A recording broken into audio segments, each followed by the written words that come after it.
বিসমিল্লাহির রহমানির রহিম। সুপ্রিয় দর্শক, এনটিভির নিয়মিত আয়োজন সংলাপ প্রতিদিন অনুষ্ঠানে আমি কর্নেল মোহাম্মদ আব্দুল হক আপনাদের সাথে আছি।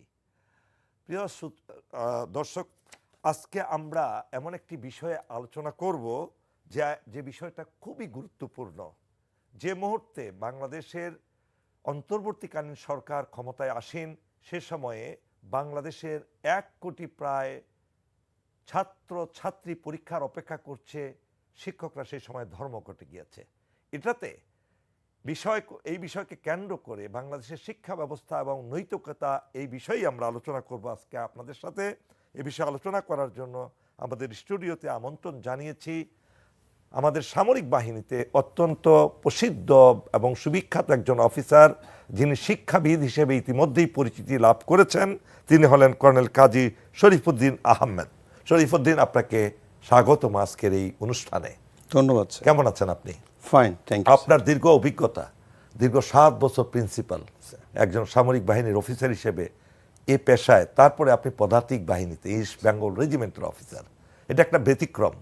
সাধারণত এডুকেশন কোর্ট থেকে এখানে অফিসার নিয়োগ করা হয়। আপনি ব্যতিক্রম হিসেবে যে সুনাম অর্জন করেছেন, এই সুনাম অর্জনের পিছনে কি জিনিসটা কাজ করেছে? প্রথমত ধন্যবাদ চৌকো উপস্থাপক, ধন্যবাদ আমার প্রিয় দর্শক শ্রোতা। আজকে সবচেয়ে একটা ইম্পর্টেন্ট টপিক নিয়ে আলোচনা করার জন্য যেটা বলছেন, শিক্ষা ব্যবস্থা এবং নৈতিকতা। Being a infantry officer, I was working as a principal. Sir, you have asked me what is the logic behind it. তো অসম্ভবকে সম্ভব করার নাম বীরত্ব। মনের দুর্বলতা মানুষকে করে ভীত কাপুরুষ। আর অসম্ভবকে সম্ভব করার জন্য দরকার 2টা প্রয়োজন। একটা হচ্ছে আত্মবিশ্বাস, প্রথমত হচ্ছে সৃষ্টিকর্তার প্রতি বিশ্বাস, দ্বিতীয়ত হচ্ছে আত্মবিশ্বাস। তা সৃষ্টিকর্তার প্রতি বিশ্বাস নিয়ে আত্মবিশ্বাসী হয়ে যদি পরিকল্পনা মোতাবেক সামনে এগিয়ে যাওয়া যায়, তাহলে সব জায়গায় সাকসেসফুল হওয়া সম্ভব বলে আমি আমার দীর্ঘ এডুকেশন সেক্টরের অভিজ্ঞতা থেকে বলছি। কর্নেল কাজী শরীফউদ্দীন, আমার সেদিনের কথা মনে পড়ে। সাভারে তোমাকে আমি সেকেন্ড লেফটেন্যান্ট হিসেবে দেখেছি। সঠিক। আজকে আমি দেখছি বাংলাদেশের একজন বিশিষ্ট শিক্ষাবিদ হিসেবে, এবং you are most successful educationist in Bangladesh, এবং you have done 2 special very high level courses on education abroad. Yes. So far I know. আজকে যে বিষয়টা আমি শুরুতেই বলেছিলাম, সেটা হলো ডিসেম্বর মাসে বাংলাদেশের একটা পরীক্ষার উৎসব বলা চলে। প্রায় 1 কোটি ছাত্রছাত্রী, প্রাথমিক এবং মাধ্যমিক, এদের পরীক্ষাটা জীবনের একটা নতুন দিগন্ত উন্মোচন করে দেয়। তারা অপেক্ষা করতে থাকে, আমরা যেরকম অপেক্ষা করেছিলাম আমাদের ছাত্র জীবনে। সেই সময়ে এই সময়টাকে বেছে নিলেন শিক্ষকরা তাদের আন্দোলনের জন্য। এটি কি এতই জরুরি ছিল ট্রমাটাইজ করার জন্য এই ক্ষুদ্র শিশুদেরকে টার্গেট করে নিলেন? এটা আপনি নৈতিকতার দিক থেকে কতটুকু মানানসই মনে করেন এটা? ধন্যবাদ sir, very good question and challenging question. শিক্ষক যিনি একজন শিশুকে যিশুতে পরিণত করতে পারেন, শিক্ষক স্টুডেন্টের জন্য আইডিয়াল ক্যারেক্টার, যাকে হুবহু অনুকরণ করে। তা সেই শিক্ষক হয়ে আন্দোলন থাকবেই, দাবি দেওয়া থাকতেই পারে, কিন্তু একজন ছাত্রের ভবিষ্যতের দিকে খেয়াল না করে যদি ব্যক্তির স্বার্থকে বেশি ইম্পর্টেন্ট দিয়ে সামনের দিকে আন্দোলনে যোগ দেওয়া হয়, তাহলে এটা সত্যই একটা দুর্ভাগ্যজনক। আপনি খুব সঠিক বলেছেন। এটা কি এরকম ইম্প্যাক্ট পড়লো না এই 1 কোটি ছাত্রছাত্রীদের মধ্যে, যে এই বয়সেই তারা বুঝলো যে আন্দোলন সংগ্রাম এটাই জীবন? হ্যাঁ, হতে পারে, for the right cause you even die, but at this moment, এই সময়ে এই ছাত্রছাত্রীদের মনে যে একটা শিক্ষা দিলেন, এই ছাত্রছাত্রীরা যখন ইউনিভার্সিটিতে যাবে তখন তারা এই আন্দোলন সংগ্রামে লিপ্ত হবে লেখাপড়া বাদ দিয়ে। আপনি একজন শিক্ষাবিদ হিসেবে আপনার কাছ থেকে জানতে চাই যে এই নৈতিকতার, শিক্ষকদের মধ্যে নৈতিকতার এই অভাব কেন? ধন্যবাদ স্যার। আমাদের দেশের শিক্ষা ব্যবস্থা সাধারণত 5টি ভাবে। একটা হচ্ছে সাধারণ শিক্ষা, নাম্বার 2 হচ্ছে মাদ্রাসা শিক্ষা, নাম্বার 3 হচ্ছে ইংলিশ শিক্ষা, যেটা আমাদের ইংলিশ মিডিয়াম, নাম্বার 4 হচ্ছে কারিগরি শিক্ষা, যেটা ভোকেশনাল শিক্ষা আছে, নাম্বার 5 হচ্ছে অটিস্টিক বাচ্চাদের জন্য আজকাল আমরা প্রয়াস বা সময় উপযোগী শিক্ষা তৈরি করেছি। এই সবগুলোই কন্ট্রোল করেন কিন্তু শিক্ষকেরা। আচ্ছা, তো শিক্ষকের কোনো সেক্টরে কোনো কাজ করতে গেলে একটা রাষ্ট্রের জন্য যেমন কনস্টিটিউশন খুব বেশি ইম্পর্টেন্ট, এডুকেশন সেক্টরের জন্য সবচেয়ে বেশি ইম্পর্টেন্ট হচ্ছে কারিকুলাম। আচ্ছা, এই কারিকুলাম যারা প্রণয়ন করেন তারা এই এডুকেশন সেক্টরের একজন বিশেষজ্ঞ হতে হবে। এই বিশেষজ্ঞ হওয়ার জন্য প্রথমে তাকে ওই বিষয়ে শিক্ষিত হতে এবং প্রশিক্ষিত হতে হবে, তারপর কারিকুলাম প্রণয়ন করতে হবে। এই কারিকুলাম সঠিক সময়ে সঠিকভাবে স্টুডেন্টদের মাঝখানে উপস্থাপন করা হচ্ছে কিনা এইটা মনিটরন করার দায়িত্ব হচ্ছে রাষ্ট্র বা রাষ্ট্রযন্ত্রের বা এডুকেশন সেক্টরে।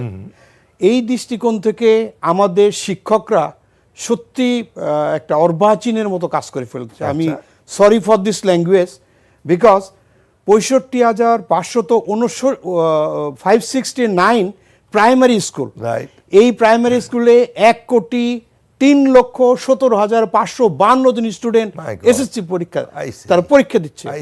এই 1 কোটি উপরে যে স্টুডেন্ট পরীক্ষা দিচ্ছে তার সঙ্গে কিন্তু মিনিমাম 2 জন প্যারেন্টস, সো 3 কোটি জনগণ বা স্টুডেন্ট বা নাগরিক এর সাথে ইনভলভ। দাবি আদায় থাকতেই পারে, যেমন করে প্রত্যেকটা জিনিসের সার্থকতা আসে পরীক্ষার মাধ্যমে, যাচাই করা হয় যে সে কতটুকু শিখলো না শিখলো। সারাটা বছর মা বাবা যে সন্তানের পিছনে আত্মহতি দিয়ে নিজের জীবনকে বাজি রেখে শিখিয়ে যাচ্ছেন আদর্শ সন্তান হিসেবে তৈরি করার জন্য with the help of teacher, সেই টিচাররা এই শেষ মুহূর্তে এসে যদি এই বাচ্চাদের জিম্মি করে, I use this language sir, because জিম্মি মানে এখানে অভিভাবকরা অশান্তি ফিল করছে, রাষ্ট্র একটা বিশৃঙ্খল অবস্থায় পড়ে যাচ্ছে, মানে মিনিস্ট্রি অফ এডুকেশন এবং মন্ত্রণালয় এবং মাওসি তারা দ্বিধাগ্রস্ত হচ্ছে কি ডিসিশন দেবো কি দেবো না। কিন্তু this is not the correct thing, correct time. এত কিছু আমাদের শিক্ষকরা শিখিয়ে দেন যে স্থান কাল পাত্র, তা এইটা তো সঠিক সময় সঠিক স্থান বা সঠিক দিক নির্দেশনা নয়। এটা আপনি প্রথম যেমনটি বলেছিলেন যে যখন এই বাচ্চাগুলো আমার ভবিষ্যতে উচ্চতর শিক্ষায় শিক্ষিত হওয়ার জন্য বিশ্ববিদ্যালয়ে পদার্পণ করবে, তাদের মেন্টাল স্ট্রাইক করবে যে এই শিক্ষকতা প্রফেশনটা কি সত্যি ভালো না খারাপ। কারণ তারা যখন পরীক্ষা দিতে গিয়েছিল সারাটা বছর, ছোটকালে আমরা দেখেছি প্রাইমারি স্কুলে ফাইনাল পরীক্ষা দিতে গেলে মা বাবার কদমমুচি করে গিয়েছে, কারণ এটা একটা চূড়ান্ত পরীক্ষা। আজকে সবাই ফার্স্ট হবে না, কিন্তু বেস্ট হওয়া যায়। বেস্ট হওয়ার জন্য প্রতিযোগিতা না থাকলে তো সামনে এগিয়ে যাওয়া যাবে না। এডুকেশন সেক্টরটাকে আমাদের সঠিকভাবে মূল্যায়ন করে যোগ্য লোকের কাছে দায়িত্ব দিতে হবে, যাতে এই ভুল ত্রুটির ঊর্ধ্বে উঠে আমরা সামনে এগিয়ে যেতে পারি। স্যার, যেমনটি বলছিলাম, অস্ট্রেলিয়াতে আমি এই শিক্ষা ক্যাডারের বা এই মিনিস্ট্রি অফ এডুকেশন থেকে ট্রেনিংয়ের জন্য গিয়েছি। সেখানে একটা রেসিডেন্সিয়াল স্কুল অ্যান্ড কলেজে আমরা ভিজিটে গিয়েছিলাম 7 দিনের জন্য, যেখানে সাবজেক্টটা ছিল quality education for future generation. এখানে যে ছাত্রের মুখে 7টা থাপ্পড় দিলে একটা কথা বের হয় না, তাকে তারা কখনো ব্যারিস্টারি পড়ানোর চিন্তা করে না। তাদের টিচারদের মেন উদ্দেশ্য যে তুমি ভবিষ্যতে একটা বিল্ডিং তৈরি করবা, ভবিষ্যতে একটা ইন্ডাস্ট্রি তৈরি করবা, ভবিষ্যতে ক্যাটল ফার্ম তৈরি করবা, ভবিষ্যতে কৃষি খাতে বিনিয়োগ করবা, but this decision must come from your student. So যদি সেই জাতিসংঘ মহাসচিব ছিলেন কফি আনান ঘানাতে, উনি পড়ালেখা করেছেন সিয়েরা লিওনের ফোরাবে ইনস্টিটিউশন। তো ওইখানে আমি স্যার পার্সোনালি ওই ইউনিভার্সিটিতে দেখতে গিয়েছিলাম, মিশনের পরে ইউনিভার্সিটি দেখতে গিয়েছিলাম, যেহেতু এটা কফি আনান। তখন উনি জাতিসংঘ মহাসচিব ছিলেন। ওইখানে মেইন ডোরে লেখা যে একটা পরীক্ষার হলে যদি স্টুডেন্টের জন্য উন্মুক্ত করে দেওয়া হয় তাহলে ওই গোটা জাতিকে ধ্বংস করে দেওয়া তার থেকে বেশি ক্ষতিকর। Right right right. আমাদের এই পরীক্ষার সময়ে হ্যাঁ। এই পরীক্ষা না নিয়ে তালবাহানা করা, এইটা কি আমাদের জাতির উপরে এফেক্ট পড়বে না? সঠিক সঠিক। এই জায়গায় এসে যদি আমরা এইভাবে চিন্তা করি, বাংলাদেশে প্রায় কয়েক কোটি ইয়াং জেনারেশন টোটালি কিন্তু বেকার আছে, বেকার আছে। আজকে যদি প্রাইমারি স্কুলের টিচার নিয়োগের কোনো বিজ্ঞপ্তি দেওয়া হয় যে আমরা 5,000 শিক্ষক নিয়োগ করব, অন্তত পক্ষে 50 লক্ষ অ্যাপ্লিক্যান্ট, তার মানে তারা বেকার, আরো বেশিও পড়তে পারে। যখন একটা মানুষ চাকরি পায় না তখন তার মনে এই থাকেও, তার মনের এই ভাবটা থাকে যে আমি যদি একটা চাকরি পেতাম, জান প্রাণ দিয়ে আমি সেই চাকরি করতাম। আর বিশেষ করে আমি যেটা জানি বর্তমান সময়ে এই শিক্ষকতা পেশাটাই এখানে সীমাবদ্ধ না। একটা শিক্ষক বৎসরে 365 দিনের মধ্যে 3 মাসের উপরে খালি ছুটি পায়, সরকারি ছুটি। এই ছুটির সময় কিন্তু তারা নানা কাজ করে, এবং এটা একটা প্রাইমারি পেশা হলে সেকেন্ডারি পেশা তো প্রত্যেকেরই আছে। সেই ক্ষেত্রে পুরো জাতিকে জিম্মি করে, আমি বলবো শুধু স্টুডেন্টদের জিম্মি নয়, যে শিক্ষকরা সম্মানের একটা স্তরে আমরা তাদেরকে রাখি সব সময়, এখনো সেই শিক্ষকদের দেখলে ইচ্ছা হয় পা ধরে সালাম করি, হ্যাঁ, চুমো খাই কপালে। সেই শিক্ষকরাই কাজ করবে? এটা কি তাদের সেই আদর্শ থেকে তারা অনেক দূরে অবস্থান করছে না? কি মনে হয় আপনার? স্যার সম্পূর্ণ সঠিক। আজকে একজন শিক্ষকের সবসময় মনে রাখা উচিত যে ছাত্রের মাধ্যমে ভবিষ্যৎ প্রজন্মের কাছে সে বেঁচে থাকবেন উনি। Socrates, Aristotle, Pluto, then Alexander the Great, they are coming together, sir. Right. তো সেই 3586 বছর আগের সক্রেটিসের যে ছাত্রের মাধ্যমে বেঁচে আছেন আমাদের মাধ্যমে, ছাত্রের মাধ্যমে, ছাত্রের মাধ্যমে দূরে যাব না স্যার। আমাদের হোসেন সৈয়দ সোহরাওয়ার্দী, রাইট, উনি জীবনে প্রথম পড়ালেখা করেছিলেন, শুরু করেছিলেন ওনার মায়ের কাছে, রাইট। তারপর উনি শিখেছেন মামার কাছে, তারপর উনি গিয়েছেন মাদ্রাসাতে, তারপর উনি গিয়েছেন খ্রিস্টান স্কুল অ্যান্ড কলেজে, রাইট। তারপর উনি কলকাতা হিন্দু ইউনিভার্সিটি থেকে পাশ করেছেন, তারপর কলকাতা দেশের বাইরে গিয়ে ব্যারিস্টারি পাশ করেছেন। দেন শেরে বাংলায় কে ফজলুল হক, শেরে বাংলায় কে ফজলুল হক কলকাতার কোর্টে উনি যখন একটা মামলা মুভ করছিলেন, তা উনি হঠাৎ করে বলেছেন যে উই আর রিয়েলি আনফর্চুনেট, জাজের উপর উদ্দেশ্য করে, যে ব্রিটিশ যেসব উকিলদের মক্কেল নাই তাদেরকে এখানে জাজ হিসেবে পাঠায়। তো ফট করে কোর্ট তার উপর সমন জারি করছে। সাথে সাথে সমন জারি বলে, সরি ইওর অনার, আমি আপনাকে মেনশন করে নেই বলে পিছনে ওনার যে আর এক ফলোয়ার, মানে ওনার ছাত্র ছিল, ছাত্রকে বলছে তুমি ফাইলটা দাও, তা বলছে ফাইলটা নাই। ট্রেনি যেটা আমাদের স্যার ইন্টার্নশিপে, আচ্ছা, ট্রেনি বলছে ফাইলটা নাই। উনি চট করে ছাত্রটাকে বাইরে নিয়ে একটা থাপ্পড় মেরেছেন, স্যার। আচ্ছা স্যার, এই ছাত্রটা হচ্ছেন রাজেন্দ্র প্রসাদ, যিনি ভারতের প্রথম রাষ্ট্রপতি, পরপর 2 বার। রাজেন্দ্র প্রসাদ তার বইতে লিখেছেন শেরে বাংলা একে ফজলুল হকের ওই চপেটাঘাত না খাইলে তার জ্ঞান খুলতো না, হয়তো উনি রাষ্ট্রপতি হতে পারতেন না। এই শেরে বাংলাকে ফজলুল হক কলকাতা কোর্টে একটা কেস মুভ করছেন, স্যার। এই কেসটা ছিল মারোয়ারিদের কেস, ছিল আমাদের শরিয়তপুরের 2টা চর নিয়ে। এই চর নিয়ে তো মারোয়ারি তাকে বলছে, যদিও মানে নীতির দিক দিয়ে শেরে বাংলা চাচ্ছিলেন না যে বাঙালির পরিবর্তে মারোয়ারি ওই চর 2টা দখল করো। তো উনি যখন কানে কানে কথা বলছেন যে আপনি যদি আমাকে মামলাটা জিতিয়ে দিতে পারেন অ্যাজ এ লয়ার, আমি আপনার 2টা চরের ভিতরে একটা দিয়ে দেবো। আচ্ছা। দেন হি বিকাম অ্যানয়েড লাইক এনিথিং। তখন উনি ওনার অ্যান্টনি পিছন দিক দিয়ে যখন হুমকার দিয়েছে যে তোমরা কই, তা তখন স্যার যে কোর্টের বারান্দাগুলো ছিল তরজার দেওয়া, ওই যে বাঁশের বেড়া, তো বাঁশের বেড়া ভেঙে 2জন দৌড় দিয়েছে, কারণ জানেন শেরে বাংলা রেখে গেলে হয়তো ওই রাজেন্দ্র প্রসাদের মতো তার অবস্থা হবে। You will be surprise to know, প্রথম দৌড় দিয়েছেন আবু সাদাত মোহাম্মদ সায়েম, দ্বিতীয় দৌড় দিয়েছেন মোহাম্মদ আব্দুল সাত্তার। তো আবু সাদাত মোহাম্মদ সায়েম এই বাংলাদেশের একজন রাষ্ট্রপতি ছিলেন, আব্দুল সাত্তার দেশের প্রেসিডেন্ট ছিলেন, রাজেন্দ্র প্রসাদ ইন্ডিয়া। তার মানে আপনার কথা থেকে আমরা যদি সারমর্ম করি, সারাংশ করি, আমাদের সময়ে আমরা যখন খেলেছি পুতুল খেলা, তোমাদের সময়ে সে বয়সে তোমরা লেখাপড়া করো মেলা। আমরা আমাদের সময়ে আকাশে উড়েছি ঘুরি, তোমরা সে বয়সে চালাও উড়োজাহাজ গগন জুড়ি। এই যে আমাদের সময় শিক্ষকদের প্রতি একটা মর্যাদা আমরা আমাদের মা বাবা শিক্ষকদের হাতে তুলে দিতেন, বলতেন যে আমরা শুধু হাড্ডিটা চাই, হাড্ডি চাই, মানে কঙ্কাল চাই, গোস্ত চাই না, দিয়ে দিলাম মানুষ করে দেন। Exactly sir. এখন আপনার এই বিশ্বের পরিবর্তিত পরিস্থিতিতে আবার কিন্তু সেগুলো এখন নিষেধ। আপনি অ্যাবিউজ করতে পারবেন না, বকা দিতে পারবেন না, আপনি কোনো স্টুডেন্টের মন খারাপ হবে এমন কিছু করা যাবে না। তাহলে এই দুটার মধ্যে যদি আমরা পার্থক্য করি, এটা কি মনে হয় যে আগের যে সিস্টেমটা ছিল শিক্ষকদের প্রতি শ্রদ্ধা, ছাত্র শিক্ষকের সম্পর্ক, সেটাই ভালো ছিল, আর বর্তমান যেটা হচ্ছে এটার কারণেই আমাদের নৈতিক অবক্ষয় হচ্ছে? Sir, very important question.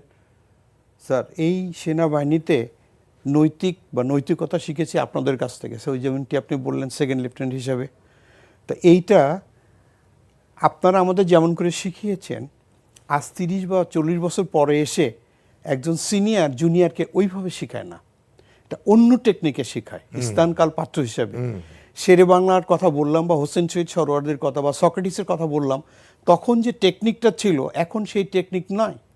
তখন ইলেকট্রিসিটি ছিল না, তখন ইন্টারনেট ছিল না, তখন যোগাযোগ মাধ্যম ছিল না। বিশ্ববিদ্যালয় বা কোনো শিক্ষা প্রতিষ্ঠান শুধু সার্টিফিকেট তৈরি করার জন্য তৈরি করা হয় না।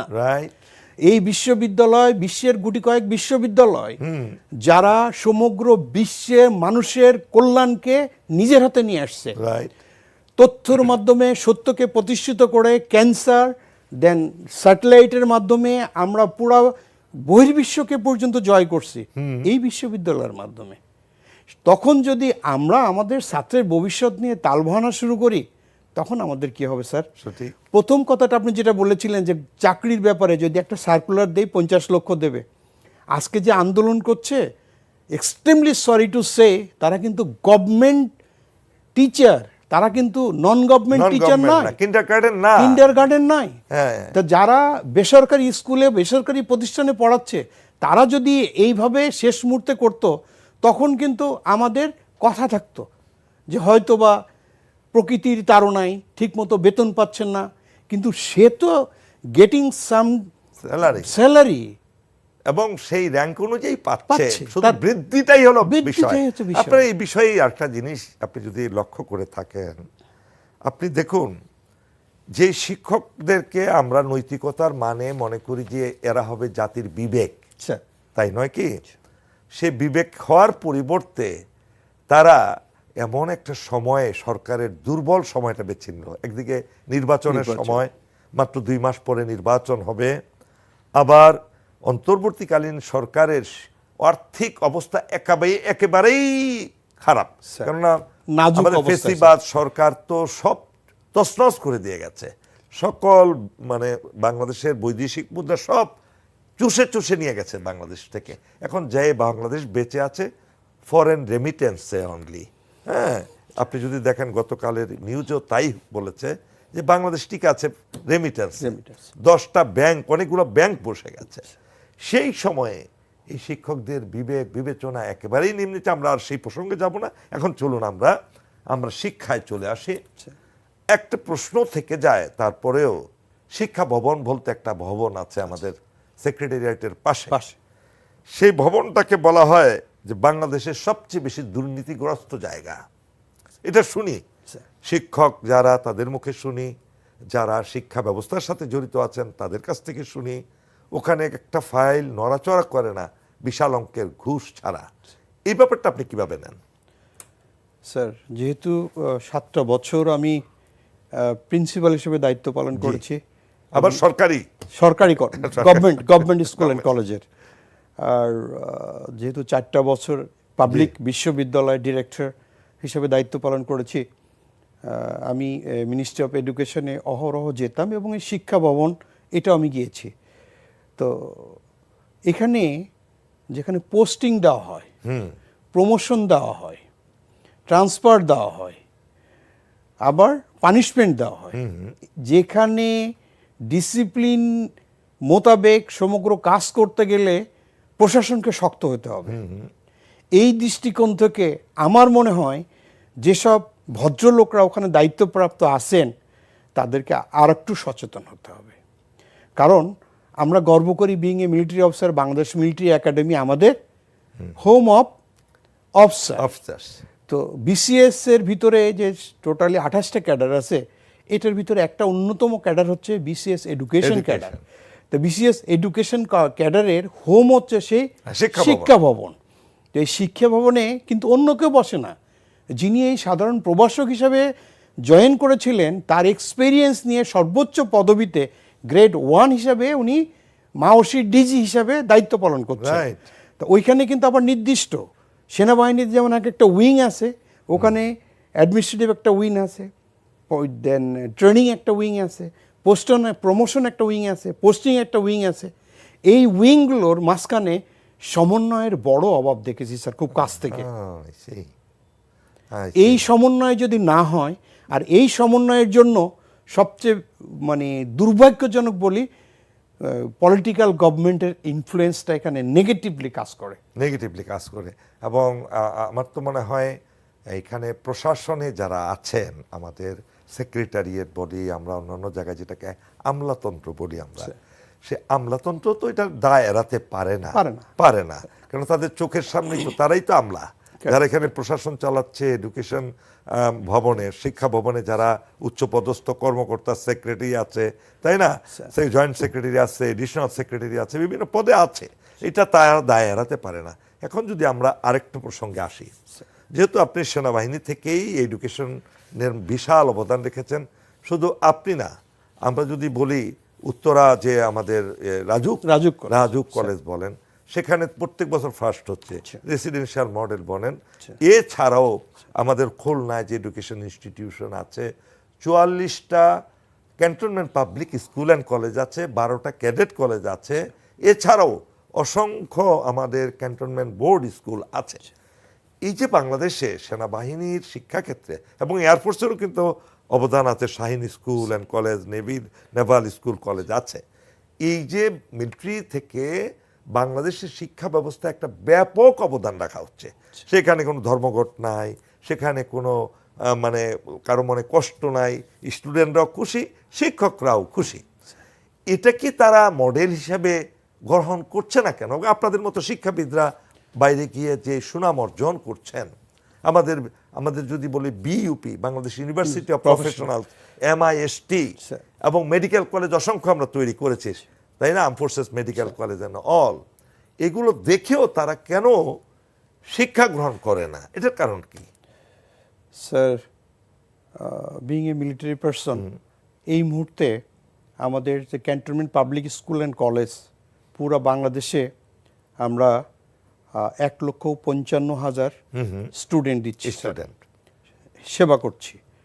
যেমন cantonment board school and college, এখানে আমরা 57,000 স্টুডেন্টদের সেবা দিচ্ছি স্যার।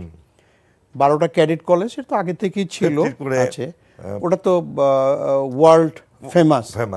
তো regarding one thing, if the work and what doesn't consolidate, right, then people will not get confident. Being a student, but being a principal, আমার কথা এবং কাজের মাঝখানে যদি মিল আমার স্টুডেন্ট খুঁজে না পায়, রাইট, তাহলে তো স্যার আমার প্রতি কনফিডেন্ট থাকবে না, আমার শিক্ষা প্রতিষ্ঠানের উপর কনফিডেন্ট থাকবে না। তা দেশপ্রেমিক সেনাবাহিনীর প্রাক্তন সদস্য হিসাবে, যদিও আপনি বলেন যে কোনো অফিসার কখনো রিটায়ার্ড হয় না, মরে গেলেও সে অফিসারই, প্রয়োজন হলে আবার পরিশোধিত ট্রেনিং করে আমরা দেশের জন্য অবদান রাখবো। তো সেই দৃষ্টিকোণ থেকে এডুকেশন সেক্টরে আমাদের টোটালি মিলিটারি যে অবদানটা রাখছে, এটা হচ্ছে স্যার অনুকরণীয়, অনুসরণীয়। স্যার, আমি যেমনটা বলেছিলাম, দ্বিতীয়বারের মতো বেস্ট প্রিন্সিপাল হয়ে মিনিস্ট্রি অফ এডুকেশন থেকে আমাকে ন্যাশনাল ইউনিভার্সিটি অফ সিঙ্গাপুরে 6 মাসের একটা ট্রেনিংয়ে পাঠিয়েছিল। ন্যাশনাল ইউনিভার্সিটি অফ সিঙ্গাপুর ওই বছর ওয়ার্ল্ডের 7 নম্বর ইউনিভার্সিটি হিসেবে আত্মপ্রকাশ করলো। তো তখন আমার একটা মানে ইচ্ছা হলো যে আমি এখানে যেহেতু আসছি, I like to know under what circumstances এত world famous university Singapore university কেন। আচ্ছা, আমার ইউনিভার্সিটি 1921 সালে ঢাকা ইউনিভার্সিটি, যাকে আমরা প্রাচ্যের অক্সফোর্ড বলি, আর এখানে 1980 সালে প্রতিষ্ঠিত হয়েছে, 1980 সালে। সেইটা ওয়ার্ল্ডের 7 নম্বর এবং এর আগে 4 বার নাম্বার 1 হয়েছে। এটার কারণটা কি? তখন দেখতে পেলাম স্যার যে বিশ্ববিদ্যালয় শুধুমাত্র পড়ানোর জায়গা না, সার্টিফিকেট দেওয়ার জায়গা না, জি। এখানে কৃত্রিম বুদ্ধিমত্তা, কোয়ান্টাম কম্পিউটিং, জলবায়ু বিপর্যস্ত, ন্যানো টেকনোলজি, অত্যাধুনিক জিনিসের সঙ্গে আপডেটেড করতেছে। What not they are what not they are doing. Then আরেকটা জিনিস খুব কাছ থেকে দেখলাম স্যার, যে বিসিএস অফিসার আমাদের আছে যারা প্রশাসন, এক্সিকিউটিভ ডিপার্টমেন্ট যারা পুলিশ, এসপি, ডিসি যারা আছে, বা BCS officer, that selection is under procedure. যে এই বিসিএস এইটা প্রথমে ইনিশিয়াল, তারপর রিটেন, তারপর ভাইবা, তারপর ফাইনাল, সব কিছুই সিলেকশন করে। Then being a defence person, army, navy, air force, ISSB system is there, ISSB, inter service selection board. Then ইউনিভার্সিটিতে গিয়ে যে আমি 4 বছর ডিরেক্টর হিসেবে দেখলাম, ইউনিভার্সিটি টিচারের সিলেকশনের কোনো পলিসি নাই, ক্রাইটেরিয়া নাই। I see. There is no policy. No as policy. such in Bangladesh. In Bangladesh Now, how can it be then Tom, Dick, Harry, they can become the personal teacher? Interest এখানে main important. আত্মীয়তা, এলাকাবাসী, nepotism, ইত্যাদি। Favouritism, এগুলো এখানে অহরহ দেখেছি। অমুক আত্মীয়, অমুক ভিসির ছেলে অমুক ইউনিভার্সিটি গিয়ে টিচার হিসেবে জয়েন করছে, আর অমুক ভিসির ছেলে বা মেয়ে বা জামাই অমুক ইউনিভার্সিটি গিয়ে অ্যাডমিন অফিসার হিসেবে হচ্ছে। মিউচুয়াল কোঅর্ডিনেশন হ্যাঁ, by this way right. they They have are destroying the education. Totally they are Colonel destroyed. Kazi Sharifuddin, sir, I'm really amazed hearing you. Last but not the least, the question I'm going to throw you, Sir. in short, if you can answer it. আমরা এই 5ই আগস্টের বিপ্লব উত্তর সময়ে আমরা দেখলাম ইউনিভার্সিটিগুলোতে, যে university ধ্বংসের পাদদেশে চলে গিয়েছিল, খুনাখুনি, মারামারি, কাটাকাটি, হাত ভাঙা, পা ভাঙা, তারপরে র্যাগিং করে ছাত্র হত্যা করা, সেখান থেকে হঠাৎ করে আমরা আলোর মুখ দেখতে পেলাম যে আদর্শভিত্তিক এখন শিক্ষার্থীরা তাদের ভিতরে একটা বিশাল পরিবর্তন এসছে। আমি ওই দিন ঢাকা ইউনিভার্সিটি গিয়ে অবাক হয়ে দেখলাম কোনো পোস্টার নাই, কোনো দলীয় পোস্টার নাই, কোনো দলের নেতার নিয়ে কেউ স্লোগান দিচ্ছে না, রাজনৈতিক স্লোগান নাই। এবং এই যে একটা পরিবর্তন, এটা নিয়ে আপনার শেষ উত্তরটা দিবেন যে আপনি কি আশাবাদী আমাদের ভবিষ্যৎ নিয়ে, দেশের ভবিষ্যৎ নিয়ে? Sir, improvement is a continuous process. যোগ্য ব্যক্তির হাতে বা দক্ষ ব্যক্তির হাতে যদি প্রশাসক বা দায়িত্ব থাকে, তাহলে পৃথিবীতে উন্নতি হবেই। আমি যদি অসুস্থ হই, sir, being a senior officer, আপনি আমাকে একটা মেডিসিন দিলেন, আমার আম্মা আমাকে বললো যে না তুমি এখন গোসল করে আসো, আমার ওয়াইফ বললো কি না তোমাকে আমি এটা রান্না করে দিচ্ছি, তুমি এখন এটা খাও। কিন্তু none of you are doctor, but you are my well wisher, you are my guardian. My wife আমাকে খাবার দিচ্ছে, আমার আম্মা আমার ওয়েল হিসেবে গোসল করে যাচ্ছে বলছে, কিন্তু আমাকে সুস্থ হতে গেলে ডক্টরের কাছে যেতে হবে, who is expert regarding this subject. তো আমাদের এই সেক্টরটা যদি সঠিক যোগ্য ব্যক্তির হাতে যায় এবং তারা যদি আমাদের দিক নির্দেশনা দেয়, তাহলে ওই শিক্ষকরা শিশুকে আবার যিশুতে রূপান্তরিত করতে পারবে। অনেক অনেক ধন্যবাদ Colonel Kazi Sharifuddin. I am really proud of you. Thank you very much from my core of heart and on behalf of দর্শক শ্রোতা, আপনারা এতক্ষণ শুনলেন একজন শিক্ষাবিদের মুখ থেকে আমাদের দেশের শিক্ষা ব্যবস্থায় কী কী সমস্যা কেন হচ্ছে, কিভাবে হচ্ছে এবং এটার ভবিষ্যৎ কী। আজকে এই একটা ক্রান্তি লগ্নে আমরা যে কথাগুলো শুনলাম, আমাদের যদি এই শিক্ষা ব্যবস্থাকে আমরা নৈতিকতার ভিত্তির উপরে দাঁড় করাতে না পারি, তাহলে আমাদের ভবিষ্যৎ একেবারেই অন্ধকার। রাজনৈতিক সংস্কার হলে কোনো লাভ নাই, অর্থনৈতিক সংস্কার হলে কোনো লাভ নাই। আপনার লাভ হবে যদি আমরা শিক্ষা ব্যবস্থার সংস্কার করে একটি আদর্শভিত্তিক শিক্ষা আমাদের ভবিষ্যৎ বংশধরদেরকে দিতে পারি, এবং যারা আগামী দিনের নাগরিক, আগামী দেশের পরিচালক, তাহলে হবে আমাদের দেশ শান্তির দেশ, মুক্তির দেশ, আনন্দের দেশ। আমরা আপনাদের শুভকামনা করে শেষ করছি আজকের অনুষ্ঠান। আল্লাহ হাফেজ।